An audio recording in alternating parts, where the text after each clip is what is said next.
Bahwa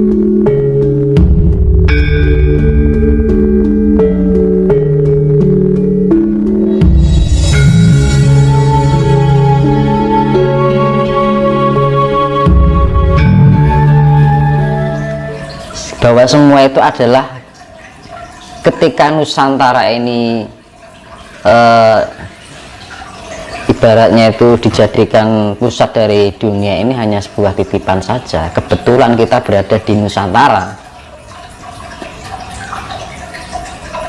Bila pun negara lain itu ada keburukan, tidak semua yang hidup di sana juga orangnya tidak baik. Masih ada orang baik, ya. Cuman mayoritasnya lebih sifatnya menguasai, ya kan?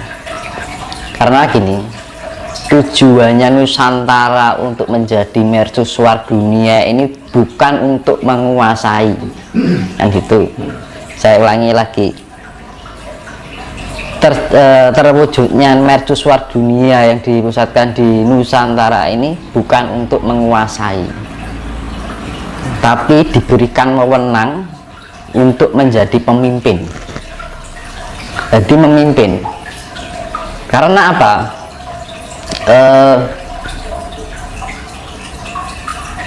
Nusantara ini diberi kewenangan untuk memimpin namanya dunia, karena dari segi pengetahuannya itu lebih kompleks, dari kondisi keadaan alamnya lebih kompleks, ya, kekayaan alamnya. Bahkan Nusantara itu ibaratnya itu pusere bumi, udel lah yang Jawa. Nah, jadi kita ini besok itu peradaban dunia itu sudah tidak mencerminkan yang namanya bangsa ini, bangsa itu, negara ini, negara itu, kerajaan ini, kerajaan itu, sudah enggak lagi.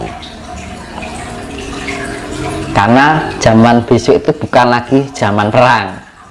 Jangan kita menerapkan peradaban dunia ini diibaratkan seperti zaman perang dahulu. Merdeka, merdeka. Loh, semua itu ciptaan Tuhan, gitu loh. Bukan zaman perang lagi. Itulah hakikat peradaban dunia.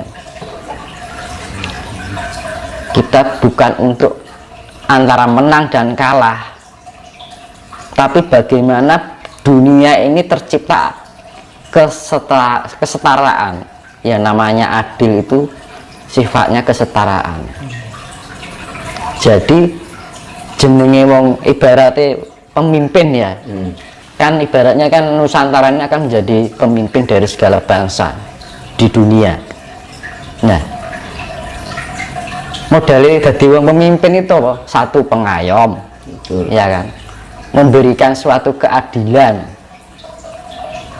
ya kan, memberikan contoh yang baik, tidak merasa kuasa, ya, memberikan contoh, memberikan tuntunan yang baik, bukan untuk menindas, bukan merasa hebat, tidak merasa diri hebat, ya kan. Justru kita diberikan kepercayaan itu, yang perlu kita lakukan bahwa kita justru mempunyai tanggung jawab yang sangat besar. Apakah salah satu upaya atau syarat atau langkah-langkah agar Nusantara ini terwujud menjadi mercusuar dunia itu termasuk bangkitnya ajaran Budi, Mas? Nah, itu jadi yang saya tadi bilang, apa tadi, budi pekerti, ya. Pengetahuan orang Jawa itu lebih kompleks, lebih fleksibel, dan sifatnya universal. Itu orang Jawa itu pengetahuannya lebih, saiki gini, orang Jawa mengajarkan tentang tata krama, ya kan. Dari segi bahasa aja, bahasa krama halus, krama inggih, basa Jawa Kawi, macam-macam. Itu dari segi bahasa. Dari cara memanggil orang tua dengan anak muda beda. Mas, Pak, ya kan, mbak, ya kan, Iya. om, anu. Ibarat kita ke lebih tua manggilnya mas, manggil anu dek. Di luar negeri kan nggak ada. Itu dari cara memanggil itu sudah tahu bagaimana cara menghargai dan menghormati seseorang. Nah, istilahnya cara bosone iki tepo saliro. Kita lebih bisa memahami orang lain dan menghargai orang lain dan menghormati orang lain. Walaupun itu anak kecil dipanggil dek. Nah, wong Jawa kan ngono. Nek wong luar negeri kan celuk jenenge, ya tak? Itu dari segi bahasa. Iya, betul. Terus secara Jawa itu sebenarnya leluhurnya masih ada lagi. Maksudnya masih ada lagi gimana? Jadi Jawa ini leluhurnya itu ada yang lebih hebat lagi daripada Jawa itu sendiri. Leluhur Jawa masih ada yang lebih hebat lagi dari orang Jawa yang sekarang. Iya, iya, iya. Ini Jawa saya enak sing ngungkuli, Mas. Nah itu. Dan ini sisa-sisa Jawa itu. Sisa-sisa dari Lemuria. Nusantara ini sisa-sisa dari Lemuria yang apa? Peninggalan Lemuria yang tersisa. Gitu. Terus gini Mas Dinus, Mas Dinus kan selaku spiritualis muda, apa yang bisa Mas Dinus sampaikan pada kita ini kan kaum milenial, agar bisa intinya mendukung, support supaya apa yang dicita-citakan bangsa ini tercapai. Misalkan satu contoh, Indonesia menjadi mercusuar dunia, terus bagaimana ajaran mempersiapkan Jawa itu bagaimana Mas Dinus, apa pesan Mas Dinus buat kaum milenial yang sekarang ini?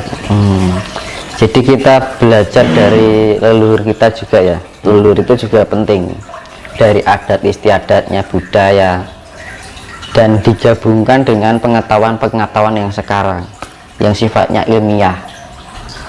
Syukur-syukur bisa mempelajari tentang sains gitu. Jadi dasar utama kita latih meditasi dulu, ya kan, itu dasar awal ya. Sering-sering melek bengi, mandi malam, meditasi, itu nanti terarah dengan sendirinya dulu. Nah makanya itu apa tuh fungsinya meditasi? Agar kita terbangunkan potensial energi di dalam diri kita meningkat, akhirnya kita bisa juga meningkatkan tingkat kesadaran diri kita sendiri. Nah kalau kita sudah ada peningkatan tingkat kesadaran diri, kita tidak mudah terbelenggu oleh ilusi. Karena ilusi itu, kita bisa mengetahui ilusi ketika kita mempunyai tingkat kesadaran cipta. Kesadaran juga kecerdasan. Yang saya bilang dulu adalah IQ. Ya. Terus kesadaran rasa juga kecerdasan rasa, yaitu SQ. Nah, akhirnya kesadaran EQ emosional, dan kecerdasan emosional. Jadi antara kesadaran dan kecerdasan, kalau orang sudah bisa memakai tentang kesadaran dan kecerdasan EQ, SQ, dan IQ, orang tidak akan mudah dibodohi. Ya sifatnya dibodohi ini, kamu diberi misalkan diberi pengetahuan ini, nanti kamu akan naik surga, nanti kalau kamu melakukan ini kamu akan masuk neraka. Nah itu loh, oh Gusti Allah ya atau enggak kayak ancaman kayak gitu kan. Kenapa manusia harus memberikan penghakiman gitu loh? Manusia tidak berhak untuk menghakimi sesamanya, menjat itu namanya, ya kan. Dan orang Jawa pun tidak pernah menjat kayak gitu. Ajaran Jawa, ajaran Nusantara, nggak pernah. Kamu nanti kalau melakukan ini, nek wong Jawa ngalani ora ilok. Nah itu kan. perkara itu dosa, itu surga neraka itu bukan urusan manusia. Karena dalam etika Jawa ya, seperti saya bilang, dalam etika Jawa itu tidak mengenal benar atau salah. Tapi orang yang tidak orang yang masih perilakunya masih merugikan orang lain dianggap orang yang belum mengerti, belum paham gitu kan. Kadang-kadang kita masih melakukan salah. Nah, makanya gunanya kita melakukan salah itu ketika kita mempunyai tingkat kecerdasan dan kesadaran itu, kita mempelajari kesalahan itu agar kesalahan itu menjadi suatu penjembatan untuk menuju pada sebuah kebenaran. Dan makanya kalau ada orang salah ya jangan disalahkan. Bisa jadi itu adalah suatu perjalanan untuk menjembatani menuju suatu kebenaran. Makanya kan gitu. Sama saja. Makanya kita hidup di dalam penuh dengan ilusi. Kita berangkat dari ilusi juga. Kita diberi angan-angan, impian, harapan, cita-cita, keinginan, ya. Terus kesenangan, kesedihan. Tapi setelah kita nggak ada di dunia, hilang semuanya. Anak-anak ini di dunia salah. Nah itu namanya ilusi. Ini Mas, terkait dengan bangkitnya ajaran Jawa, ajaran Budi. Kalau menurut Mas Dino sendiri, perlukah untuk Indonesia ini mendirikan sebuah lembaga pendidikan yang berbasiskan Jawa? Nah itu seharusnya dari dulu. Kenapa enggak dipikirkan gitu? Ya, yaitu tadi loh, pengetahuan orang sekarang itu dibodohi dengan sifat-sifat yang membatasi. Yang membatasi yaitu tadi diiming-imingi surga, ditakut-takutin neraka. Gitu. Mau melakukan ini dianggap salah, dosa. Iya kan, dosa, dianggap peru, masuk neraka. Gitu. Terus sekarang gini, seibaratnya ya. Seorang profesor lah misalkan, itu orang berarti orang yang punya tingkat kecerdasan yang luar biasa ya. Ketika dia menghadapi yang namanya yaitu ancaman surga, iming-iming surga, ancaman neraka, itu ketika menghadapi itu kecerdasannya langsung terhenti, langsung down. Kenapa gitu? Nah, ininya kok nggak dipakai gitu? Ya kan? Seorang profesor ketika dia bisa melakukan dengan penemuan secara ilmiah ya, bisa menemukan ini, menemukan itu, bisa membuat ini, membuat itu. Tapi ketika menghadapi hal yang sifatnya membatasi atau membodohi itu, yang sifatnya iming-iming surga, ancaman neraka, langsung putul, langsung terpotong, langsung cerdasannya hilang. Nah itu makanya intelektual tanpa diimbangi dengan kecerdasan dan kesadaran spiritual itu akan juga bodoh. Kecerdasan spiritual dan kesadaran spiritual tanpa diimbangi kecerdasan ini juga akhirnya timbul kefanatikan. Ya, akhirnya gitu loh, rumoso bener, rumoso apik, rumoso suci, liyane salah. Justru orang Jawa itu tidak pernah, ajaran Jawa itu menyalahkan orang lain dan menganggap diri merasa benar. Wong Jawa itu diajari lembah manah rendah hati ya. Ya, dasarnya lembah manah, alon-alon waton kelakon, ya kan. Pelan-pelan asal tersampaikan. Sekarang apa? Ambisi yang berjalan. Alon-alon remuk, rentok apa-apa. Nah itu budaya dari mana?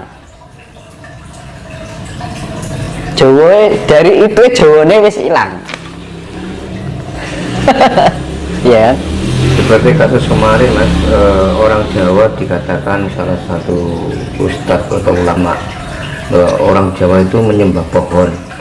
buktinya orang Jawa nggak protes kan, nggak sampai demo kan. Nah itu kan Iya. bukti bahwa orang Jawa itu yang lembah manaf seperti yang tadi Mas Dino sampaikan ya. Iya. Ya karena orang Jawa itu nggak bawel.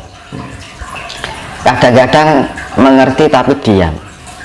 Ya, orang Jawa itu lebih baik diam daripada harus kita ramai gitu loh, mengedepankan ego, gitu. Nalar diabaikan.